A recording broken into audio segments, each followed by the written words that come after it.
Thank you for joining us. I'm Renee Vania-Tomczak, President and CEO of Mental Health America of Greater Houston. In conjunction with our partners, Children at Risk and Legacy Community Health, we welcome you to an online conversation with Texas legislators. Today, we'll be talking about COVID-19 and the impact on student mental health. How important is this conversation? We know the youngest among us will bear the largest burdens of trauma and economic fallout. We also know that mental health disaster recovery occurs over time, in phases, and can last for several years. If you're concerned about your child's mental health or your own, I encourage you to visit our website at mhahouston.org for access to free, online, anonymous mental health screenings and supports. Joining us for this important conversation today is Dan Huberty, a senior member of the Texas House of Representatives and the Harris County delegation, serving as the chair of the House Public Education Committee. Also joining us is Senator Beverly Powell of Fort Worth, who served on the Board of Trustees for Burleson Independent School District and now sits on the Senate Education Committee. Thank you both for your commitment to ensuring our children are healthy, safe, and ready to learn. The moderator for today's conversation is Jamie Freeney, a doctor of public health who serves as the director for the Center for School Behavioral Health at Mental Health America of Greater Houston. Welcome, Dr. Freeney. Thank you, Renee, and welcome to Senator Powell and Chairman Huberty. We're excited about this conversation. And as we know, school-based mental health supports are important because behavioral and emotional problems affect 1 in every 5 children and adolescents at any given time in the United States. And we know that children with mental health challenges often have difficulty learning and performing well in school.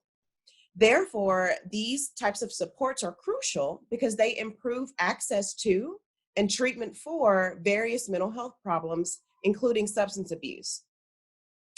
These supports are going to be especially important for students whose lives and sense of well-being are severely impacted by the transitions and concerns around the COVID-19 pandemic.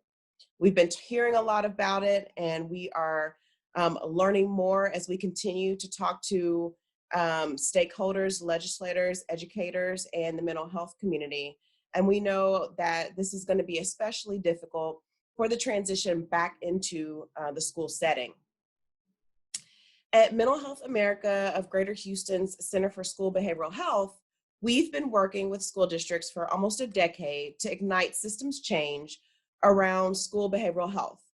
We serve at the intersection of mental health and education, and our collaborative efforts work to create a positive climate around mental health, and our professional development efforts work to ensure educators have the tools and resources that they need to address the mental health needs of students. So it's such a pleasure to sit with you both today because you've contributed to the great strides that's been made in this area over the past decade or so. And as legislators, you have the decision-making power to set the course pretty much for students' day-to-day lives in schools. So we are excited for this conversation, and I think we should just go ahead and jump in. So I'll start with you, Senator Powell. So you are uniquely qualified as a former board member of the Board of Trustees of Burleson Independent School District in North Texas. Can you share your experience with students and administrators as it relates to addressing mental health needs? Well, thank you. First, thank you so much for the invitation to be here this morning and for the introduction.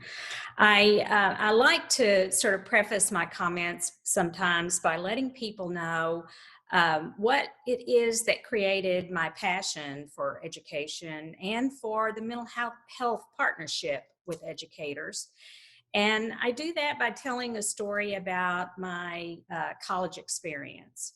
In my undergraduate work, I was completing my work in psychology in 1992. And a part of the very last semester of my work was to tutor children at one of the impoverished elementary schools closest to Texas Wesleyan University, where I went to school.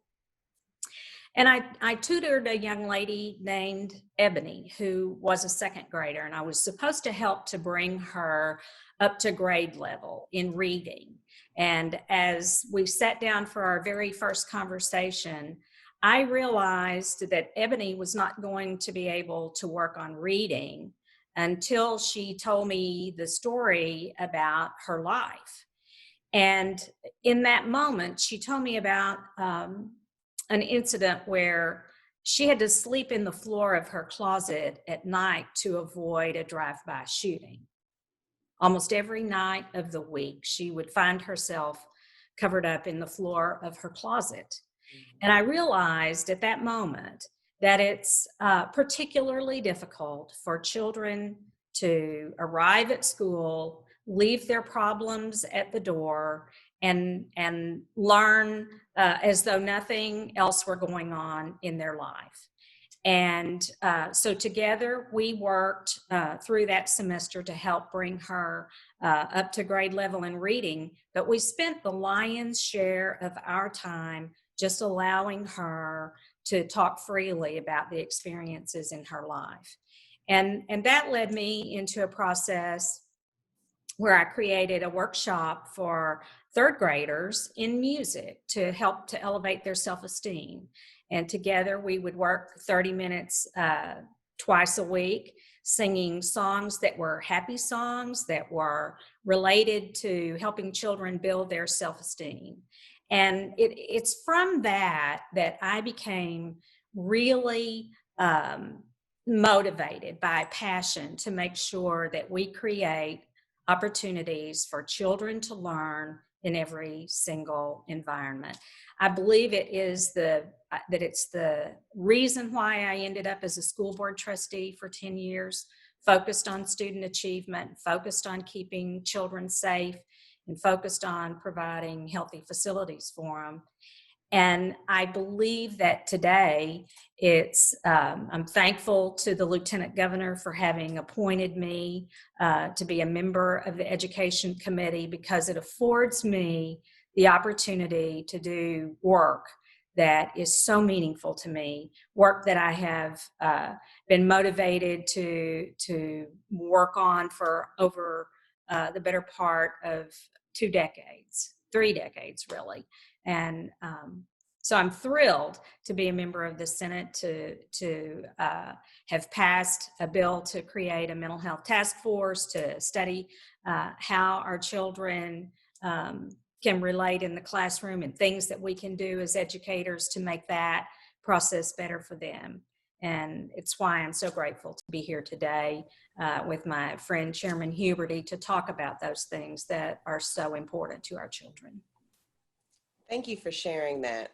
That's really impactful. And you bring up a great important point, trauma. And so a lot of the children and adolescents that we're working with have different trauma. And now we have this COVID-19, which could add another layer. And so a little bit later in the conversation, we'll talk about the progress that's been made, and when we think in the future what we need to do, how we're going to consider the compound trauma that some students may be facing, especially with just some maybe just working through Harvey, working through the trauma from the school shooting. So there's a lot that our children and adolescents are going through right now. So thank you for your passion and what you've done. And we are, I'm gonna actually turn it over to Chairman Huberty. You've also done some incredible work and have been involved historically with the development of school-based mental health legislation. So if you would you share some of your efforts around school-based mental health? Yeah, we spent a lot of time over the last decade on mental health issues. You know, you think about David's Law as an example, which was passed a couple sessions ago, specifically on suicide prevention. You know, that's one of the biggest problems that we face, I think, with our kids today that are out there. And you know, the interesting thing about it and all the information that we've gathered over the years is that, you know, you think about when I went to school, you went to grade school or even high school to that point, you know, if you were bullied as a child, that the bullying typically stopped at 3 o'clock in the afternoon. You went home, and it wasn't on the weekend, and it wasn't during the summertime, any of those other things. But with the advent of social media, which I am not you know, I have to do it because of the political ramifications, and you have to, you know, communicate with your constituents, and that's one medium that we have that we can get our direct information out there. But I am not a fan of social media at all. I think it's a detriment to our society, and it's really been a huge impact to our kids that are out there. And I remind at least my kids all the time is that it's forever. Once you put something on the internet, it's forever. And if you say something, you know, terrible about somebody, that's always going to be there. And so we spent a lot of time on that. And the thing that was always alarming to me is that we had an incident, you know, when we were talking about, you know, banning corporal punishment in our classrooms.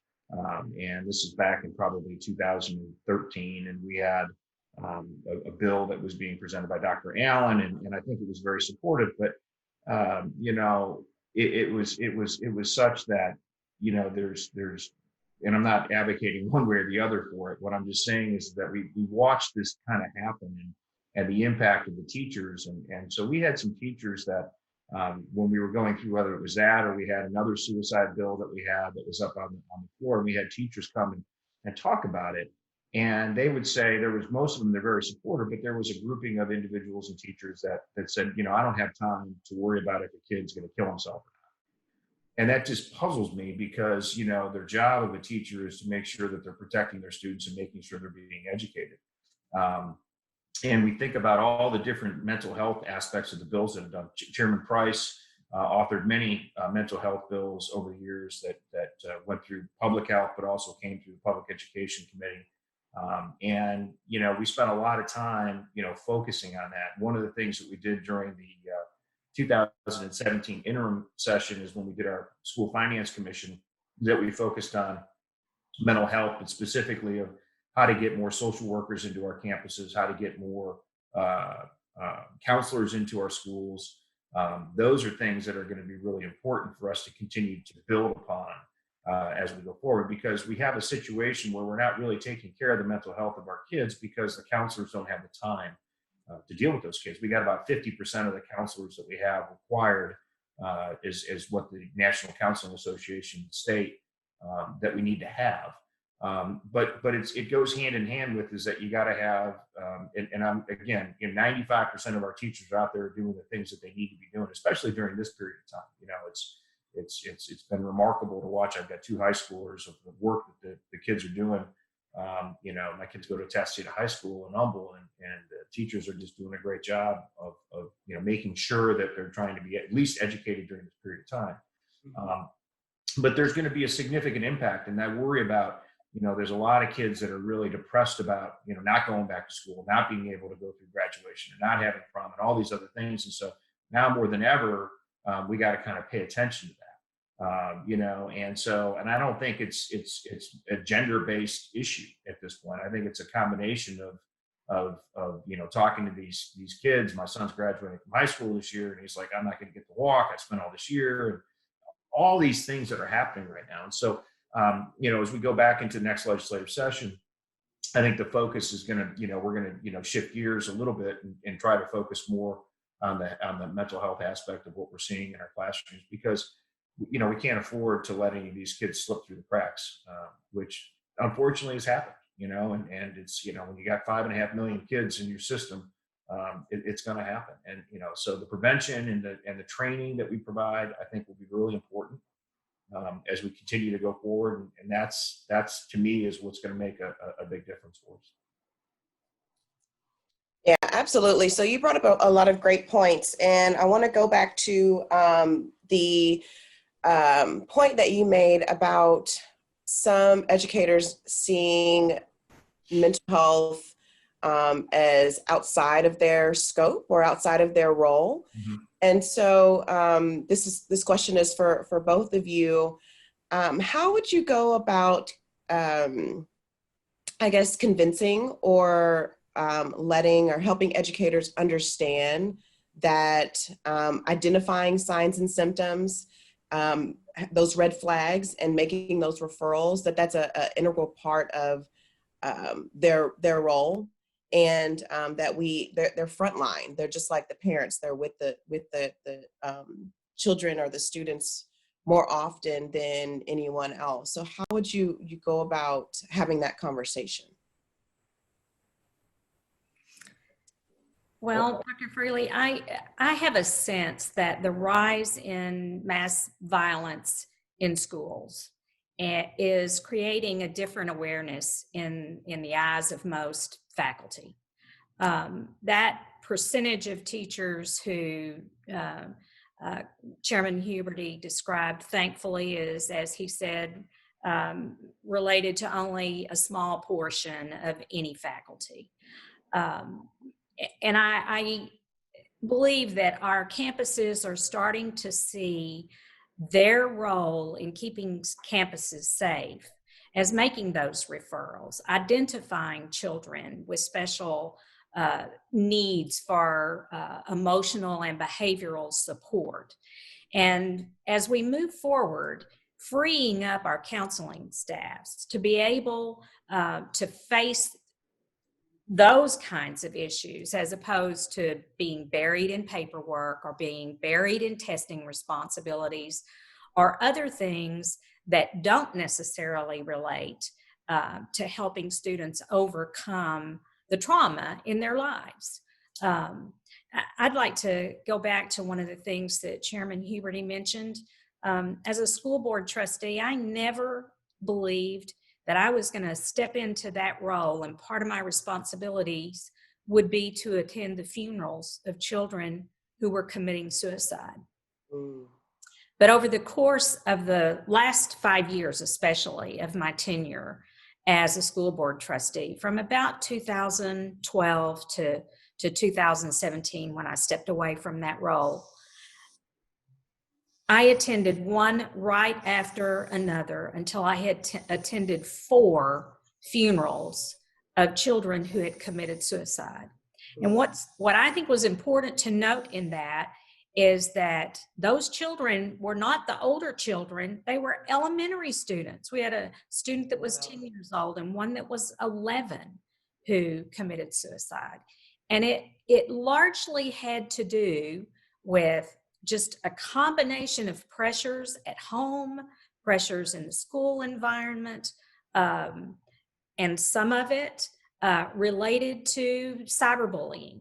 So we have a myriad of things to wrap our arms around, and teachers are uniquely on the front line of being able to identify those problems. And it's up to us as administrators and as legislators to be sure that we give them the tools to know when to make those referrals, that we create an educational environment for them, some professional development for them that helps them see even the smallest triggers. Chairman Huberty? I think that, when we talk about, and again, I mentioned it earlier where we were thinking, well, how do we plan for next session and all these other things?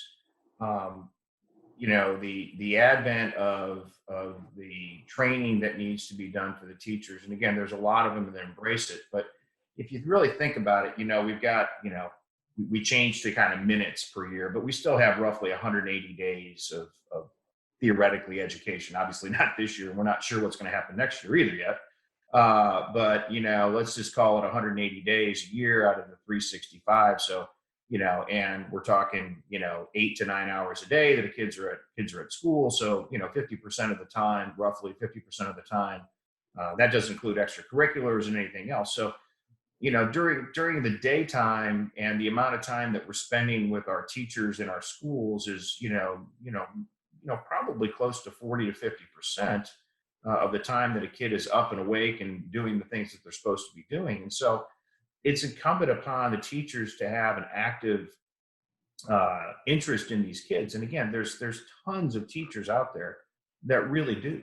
But there are some that don't. And so, we've struggled with this, finding quality teachers and identifying, which is one of the things we did in House Bill 3 last session, is incentivizing, the teachers that want to go teach in the toughest places. And that's really part of the problem that I think we've seen. You can't pick and choose and say, where is a kid going to have mental health problems? I mean, it could be in Highland Park or Kingwood High School, as much as it could be at Aldine High School. It doesn't pick and choose, if the child has some issues at home. So all the teachers need to have that training, which is one of the reasons that we passed legislation over the last 10 years for additional training on suicide prevention and how do they help, and getting the counselors better up to speed, getting the counselors, out of, lunch duty versus, being able to make sure that they're paying attention to what's going on with those kids.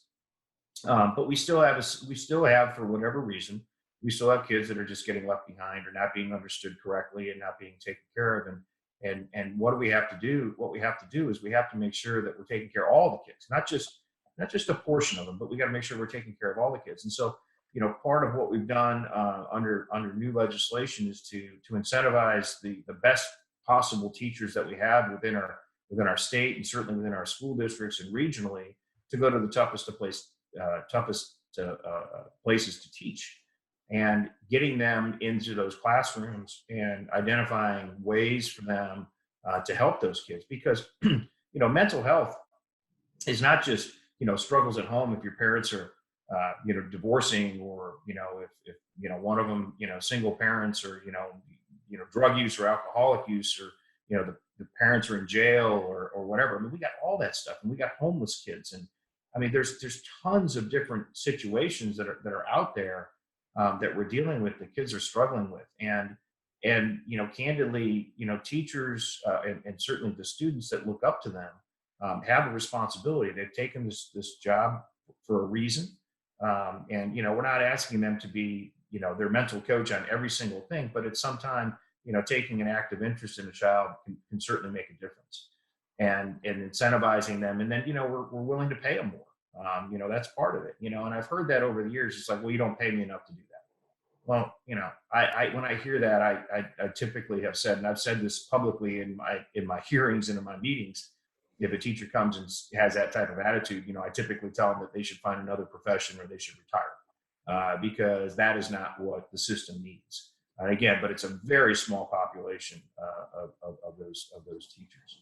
And my hope is that with what's happening right now, with all this training and this online education, candidly, and this is not to be a slight, but I've got kids that are in the system, and my kids have gone all through the public education system, and they would come home with homework, and I would ask them sometimes, what did they give you when they're not getting books and they're not getting anything, and it's like, this circular, learning process where, the teacher gives them some sort of, paper to read in class and then figure it out. And if you have a question, come ask me. Now we got teachers that are going online and going back. And I've even had teachers that said, this has been great. It's like, I'm engaging more, and it's different. So hopefully we can take the lessons we're learning today and go there. And so we've even had teachers that are doing one-on-ones with the kids and things of that nature, and making it more robust as they learn, and asking how they're doing, and I hear that, I listen in the background, and, the teachers are like, how you all doing? What's going on? Everything okay, before they start their lessons. So that's the kind of stuff that I think the kids really need for them to continue to be successful, is to take an active interest in this.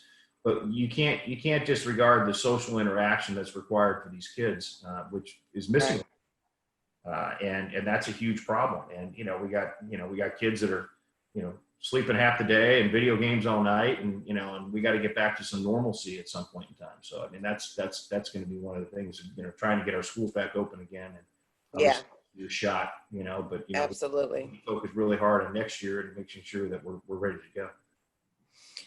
So another great couple of points that you've brought up, but I wanted to get You talked a little bit about incentivizing teachers, which I think is great to go work in certain areas. Can you talk a little bit or give maybe a couple of examples of what, when you say tough areas, what those might be? Yeah, Title I campuses, social demographics. I mean, we know the data. We know where the tough places to teach are. You've got, in my district, you got places like North Bell Elementary, Jack Fields Elementary, Humble Elementary.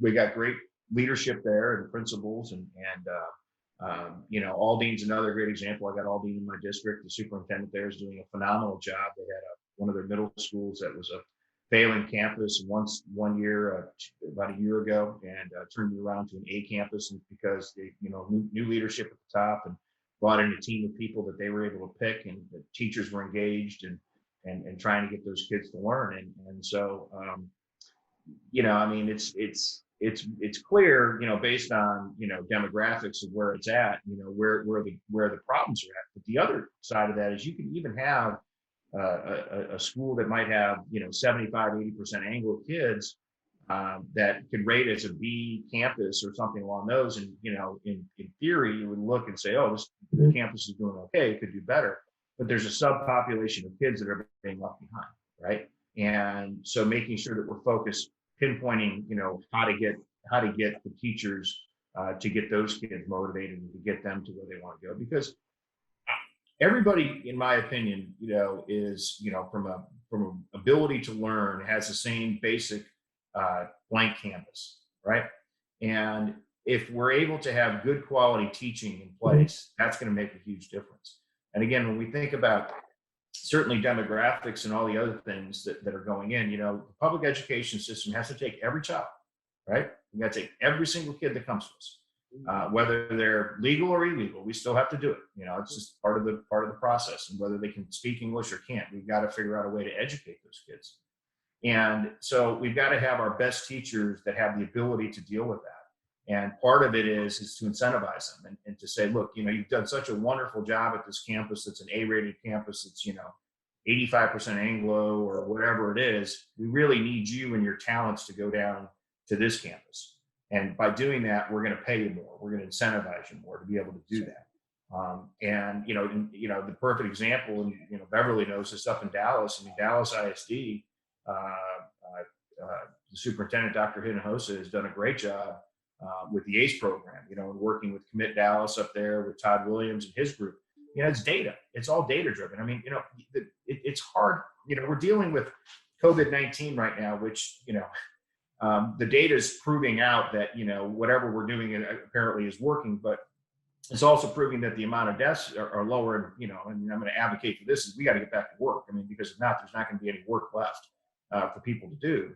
But you look at what they did in Dallas, is that they had over 40 campuses that were failing, and they got rid of teachers that didn't belong there any longer, brought in new teachers that needed to be there, and incentivized the ones that were good quality teachers to go to these what they call ACE campuses and things of that nature. It worked. I mean, it legitimately worked. And so we're not suggesting we replicate the model that Dallas did everywhere, because everybody can create their own programs as they go forward. But, it's all about, it starts with the teacher. It starts with the teacher, then it goes to leadership at the campus. If you have good leadership and you got good teachers, you're going to have a good result. And so that's really the focus as we go forward, as we go in. That's why we spent the amount of money that we spent last session on that, is to get that into a period of time where we can get them moving. And identifying, I would add one other thing, identifying, issues surrounding whether it's a special needs or it's a 504 kid, understanding what the problem is that they have and diagnosing it. We're underdiagnosing dyslexia, which causes problems, which causes kids to get picked on, which causes mental health problems, it causes all kinds of other things. Those are things that we need to continue to focus on as we go forward. So, in moving along or moving ahead with the diagnosis component, a lot of schools have transitioned to digital learning, and they're using online platforms to provide counseling and mental health supports. And we've heard some conversations about telepsychiatry and telehealth. So how would we go about implementing telehealth or telepsychiatry within an education system? Dr. Freely, I think it's really important for us to use every tool that we can in our toolbox. If everybody is sort of triggered by a different methodology, I think there are those who will be much more in tune with telemedicine and telecounseling. And then there are those that need the one-on-one dialogue with their teachers and their counselors. And it's important for us to understand how we best meet the needs, the individual needs of folks. To go back to House Bill 3, one of the things that I particularly loved about House Bill 3, and I'm so thrilled to have been a part of getting that passed in the Senate, was the wraparound services that we're providing for families and making sure that kids get a longer school day when they need it, that they get tutoring that they need, that they get the counseling resources that are available for them.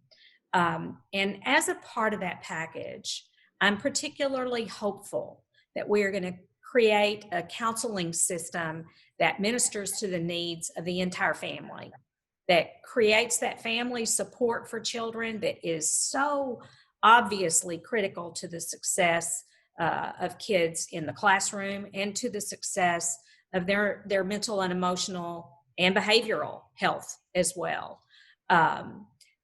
I believe that it's those wraparound services that we're going to be able to provide for the children who are in underperforming schools or in low-income areas that will help that family thrive. Representative Huberty is right. I live in a district, I represent a district that goes from one of the wealthiest school districts probably in the nation all the way down to the poorest zip code in the nation, where life expectancy is the lowest and where there are food deserts and where there are needs for families to just have a roof over their head and sustenance. And it creates a dilemma for how do you meet the needs of all the people in your district, because there are certainly mental health needs in the wealthiest school district in our system, just as there are in the most impoverished areas in our school system. And one of the things I think that HB3 did so brilliantly is that it targeted resources in areas that have been underfunded for decades. And so I'm hopeful as we move forward that and get beyond this pandemic that we're going to be able to filter those resources into programs that make the most difference for student achievement, that make the most difference in preparing our students to be productive citizens. I believe that HB3 uniquely sets the foundation for us to do that by providing those additional resources.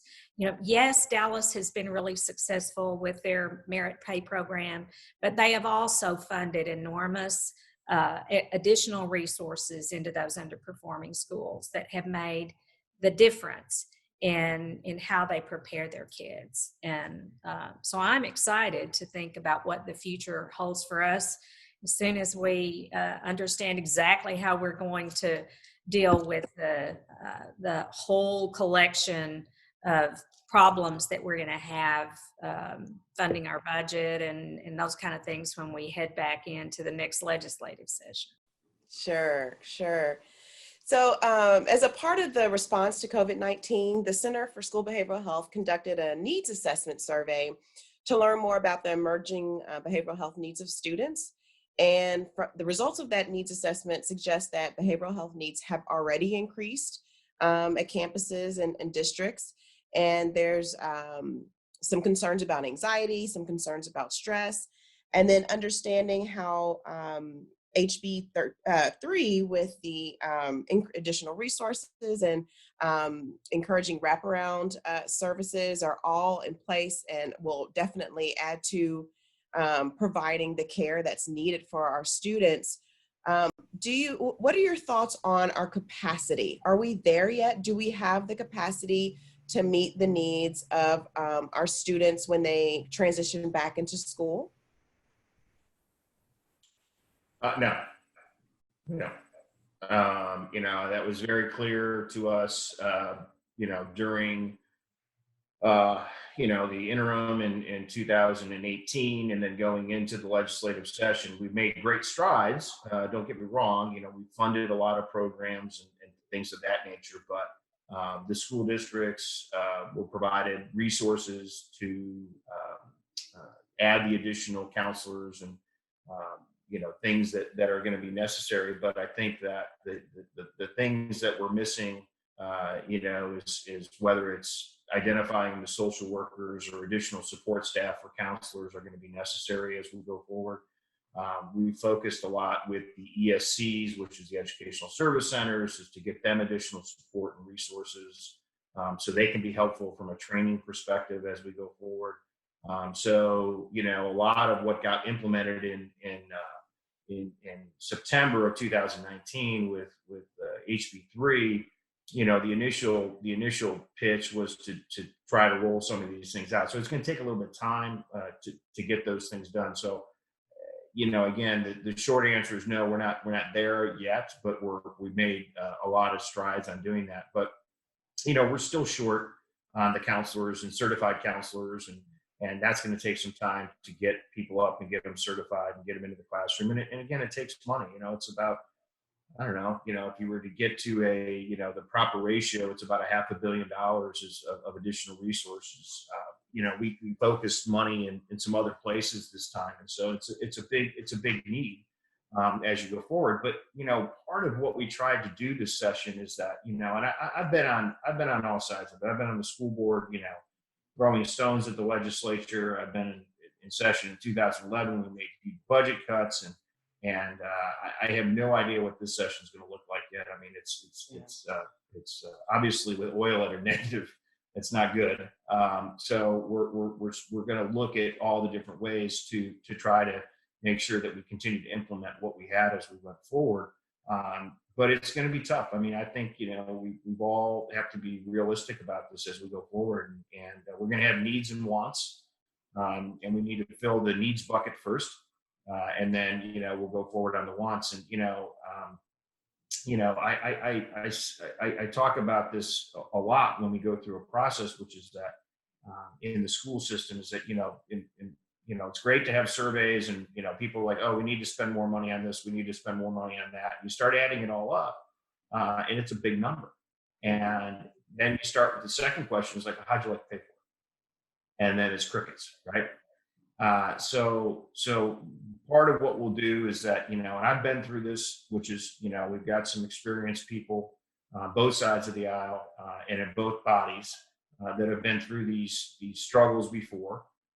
And what we're going to do is be very strategic and take a very finite approach as to how we're going to proceed as we go forward and fund the programs that we absolutely need to do as we go forward, and then continue to put our plans together, because we never anticipated that when we pass new legislation, pass specifically this legislation, that you're going to snap your fingers and then it's all done. Within 2019-20, that was never ever the intent. We looked at this and said this is really kind of a 5 to 10 year rollout of fixing the system that's been systematically broke for 30 years. And so you can't do that overnight. And so this is just one component of where we need to go as we go forward. And, the economy is going to come back and we're going to do better, and there'll be resources available in future legislative sessions. But the bones of what we're talking about, the plans that are in place, the things that we did exist in statute today. And so we just got to start making some tough decisions as to how we're going to continue what we're going to fund as we go forward on all the new programs. Because again, we already funded the initial steps of the programs, and we're going to continue to do that. But how do we continue to implement the other ones? That's where the discussion points are going to be. Right. And Senator Powell, has the Senate Education Committee had conversations around capacity or increasing capacity? We actually, since the regular session, have not been back in session. The pandemic hit just as we began to plan for our meetings. And so we have not met, but I have been appointed to a work group to study those very issues that should be beginning to meet electronically here in the next week or two. So I'm excited to get to go to work on those issues. I think that clearly the issues that we are going to have are going to be illuminated for us throughout the dealing with this pandemic. We're not going to be doing school as we have known it.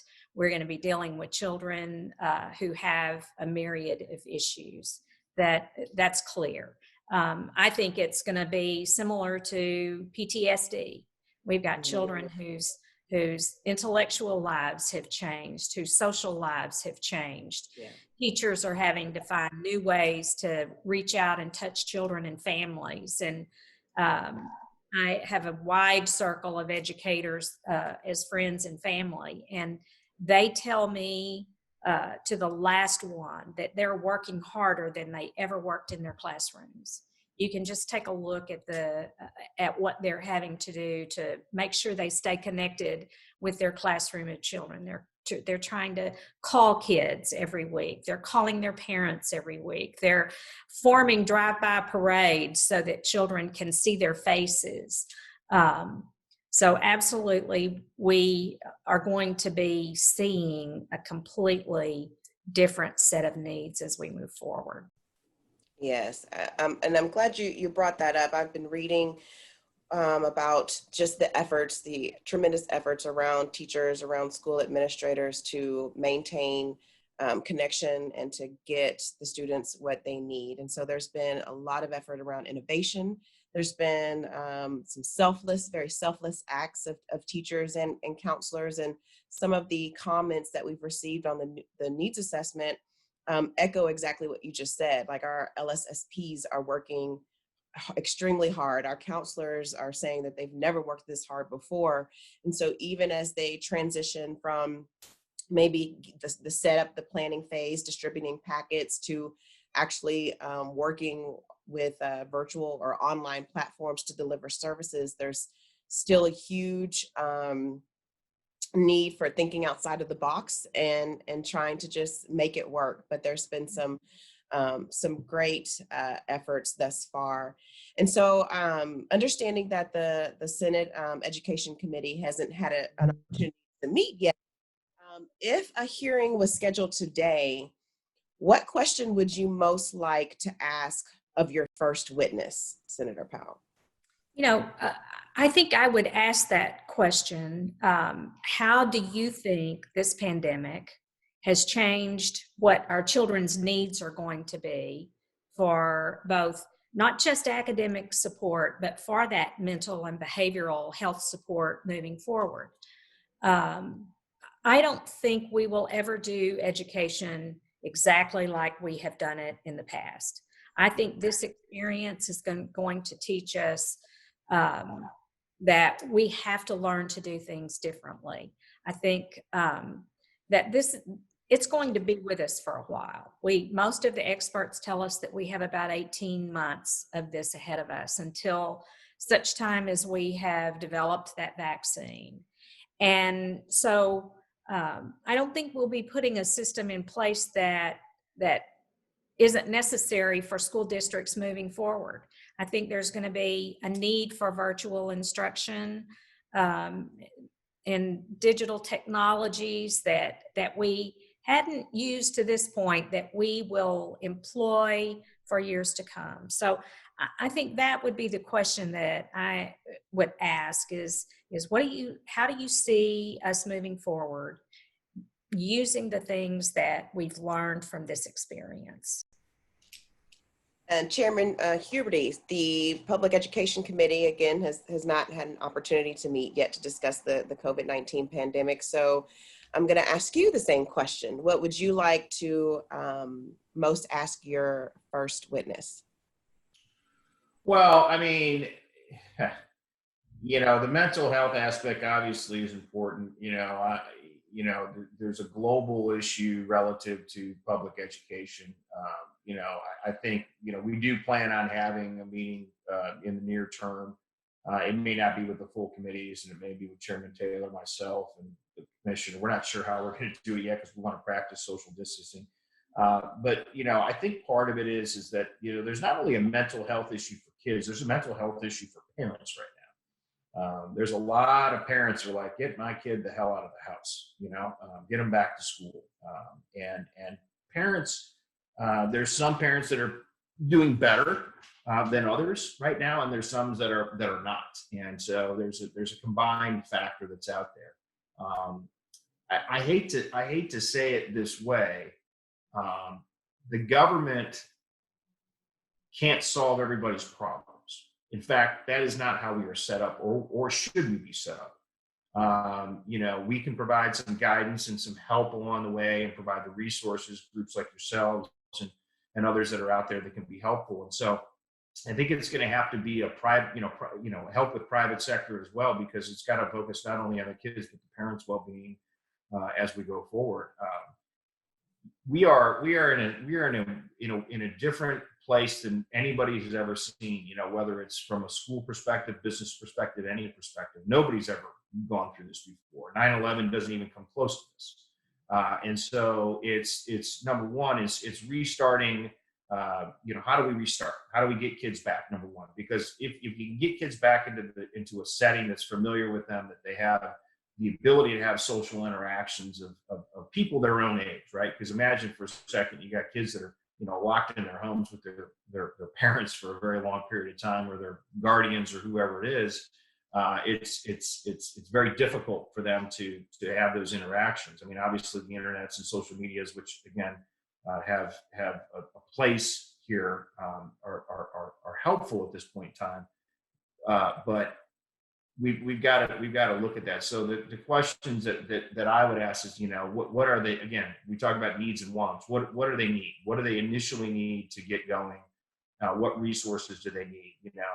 And we can't just flip a switch automatically for 1,200 school districts across the state and over 8,000 campuses, and put 8,000 social workers in every school, and ask everybody how they're feeling, because that just doesn't work. And I don't mean to come off as callous or uncaring, because I'm not, but I also am a realist and say, we got to work within the resources we have. So taking school districts that perhaps I don't know if candidly, I expect that there's a significant amount of population of kids that were in the current brick and mortar public school system that probably won't come back next year.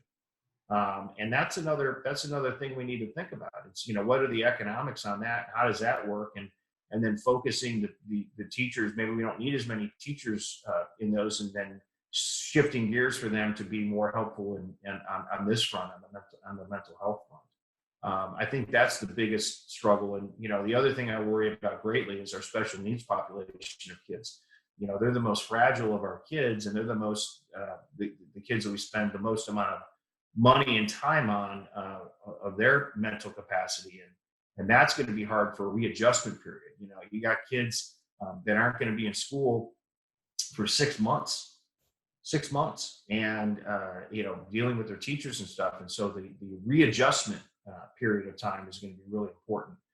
And how do we deal with that, and getting people up in training? So part of, I think, what we need to do to be ahead of this as we go forward in next school year is that, hopefully we can, reopen and start having discussions and hearings and things of that nature, and getting, kind of the laundry list of things that are going to need to be done, and then, giving guidance to TEA along the way. And I would say, just from my perspective, I think Commissioner Morath has done an outstanding job of dealing with this from a communication perspective, of dealing with superintendents. And, you hear griping all the time, and that's just the nature of people about things. But, my view is that the work that he's done in guiding us through this process is going to be very important. But it's going to be the next step of, how do we reopen? What do we need to do? And certainly this will be one of the bullet points that'll be up there that says, okay, we know we're going to have a problem with kids when we get back in social settings, and dealing with them and getting back to normalcy and all those other things. And so how do we make sure that we're doing that, getting our training back up to speed? So, that's one of the focuses that I think needs to happen through the summertime, is that, my hope is, my expectation is that, that the school districts and the principals and the teachers are going to start earlier getting back to school instead of the 1 week beforehand. It's, they're taking 2 or 3 weeks beforehand and getting their training back in place, and dealing with this, and and the what if problems. Those are going to be real big issues. Right. So I think we're winding down on our time together. You've both brought up some great points, and have just clearly shown your passion and experience and expertise within this area. Currently, there are a lot of collaborations, especially with the Center for School Behavioral Health, between the education sector, and mental health. Do you foresee the need to bring in other sectors, and what might they be in order to have a collaborative effort around addressing the mental health needs of students? Certainly, those are great partnerships, and I think that they're important. I think it's also important to reach out to communities at large, involve our partnerships with our church communities and our social organizations within the communities who have done great work for children over the years, whether it's the Rotary Club or the Optimist Club or different organizations within the community that can build a network of support for children. And beyond that, and Dan mentioned this a moment ago, and I want to highlight this again, that we can't meet every need, but family support is so important, and the mental health of the entire family is certainly through this pandemic crisis at risk. And I believe that they need to be a valuable part of that partnership, and that if we can provide resources for counseling families to help them put better systems in place to support their children in the classroom, and to make sure that kids come to school mentally and behaviorally healthy and ready to learn, that puts us ahead of the curve. And so to involve your entire community is a very important piece of that puzzle. Where I live, and as a school board trustee, we created a partnership that was between the city and the school district, our churches and our business leaders, to make sure that we provided a funding mechanism to get so that all of our children would know they had the opportunity to go to college. Those same kind of partnerships that involve all of your community together working in tandem for the benefit of the children are ones that create great success for kids. And in 10 years, we've educated 1,500 students who would not have otherwise gone to college. And that is coming back to our community tenfold, where we're seeing those kids now become Rookie of the Year police officers, Teachers of the Year. They're running nursing staffs at our local hospitals, and absorbing really important jobs in our community, and then turning to give back to the community. Those are the kind of partnerships that last for lifetimes. They don't just create good things in your school district for one day. They create good things in your school districts for years to come. And those kinds of programs that we can put together that create opportunities for partnership are, in my mind, some of the most important ones for developing great kids. Thank you. Chairman Huberty? Obviously, they're going to be, we're going to start out with trying to figure out, what the needs are going to be again, and what we need to do, and how we're going to bring in. And certainly we're going to, bring in different variety of groups for opinions, obviously, of, what needs to be done.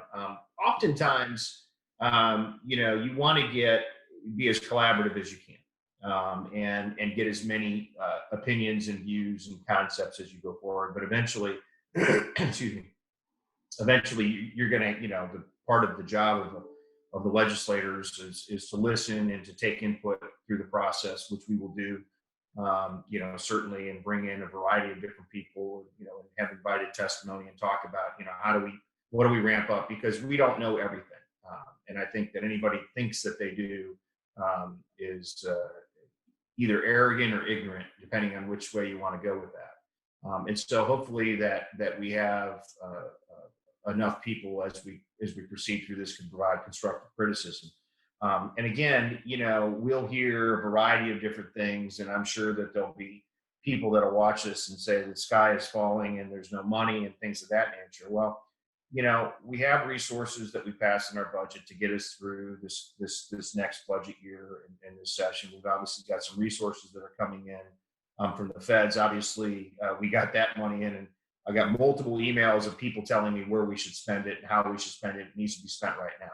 Well, A, it's not going to be spent right now. And B, we're going to listen to people as we go forward. And we need to be able to be pragmatic as we go forward.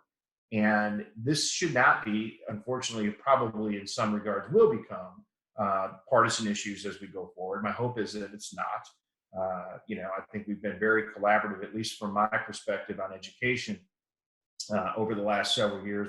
Prior to me, Jimmy Don Aycock as chairman, and certainly what I've done is you try to be as bipartisan as you can on the education front, because it's really important to make sure that we're capturing all the data and gathering that. So I think initially we're talking about data fact finding.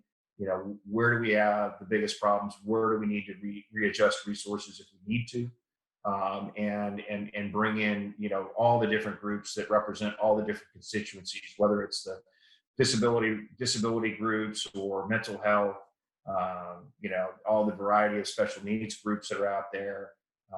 You're going to certainly have your TASs, your TASBs, your teacher groups. You want your teachers involved in the process as well.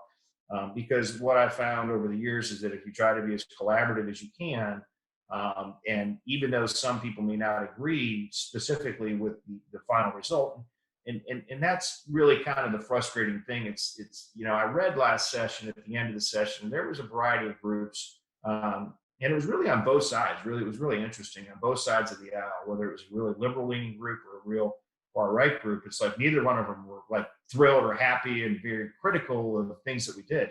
And it said to myself, I said, you know what, we got it right? Because if you're on the liberal side of things and you're all pissed off because we didn't spend enough money, but you're on the right-hand side and you're all pissed off because we spent too much money, then it says to me that there's somewhere in between that it worked.